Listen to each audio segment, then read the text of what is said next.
fitondrazana.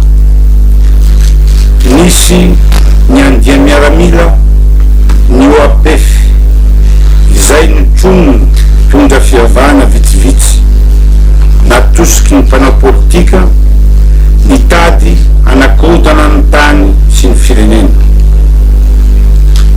Manoloany izany dia tsy maintsy nandray andraikitra ny fitondram-pahefana maefa na dia nitifitra voalohana aza ireo mpikony dia mbola noezana ny fifampirarahana amin'ireo ao amin'ny tobe fiegène fortuchene izay nentin'ireo tompon'andraikitra ambony ao amin'ny gendarmerie pirenena ihany.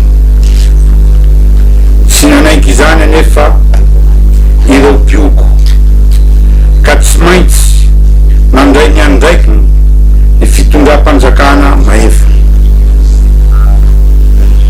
Efa voafehy ankehitriny ny raharaha eny fortuchene manomboka efa miferina amin'ny lony filaminana mankasitraka ny fahendrena naseho ny vahoaka malagasy ny fitondrana ary mitaona ny rehetra mba ho tony hatrany.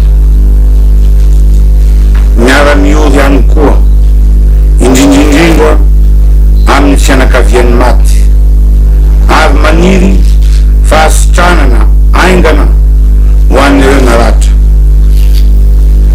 Ny fitondrana dia niezaka hatrany hiaro ny fiandriam-pirenena ary tsy hitsahatra ny hikatsaka ny fomba rehetra hisian'ny filaminana eto amin'ny tany sy ny fanjakana.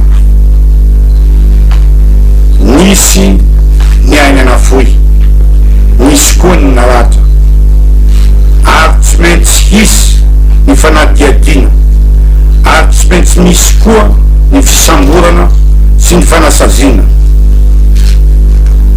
Tsy hanaiky intsony, tsy handefitra intsony amin'ireo OAPF ny fitondrana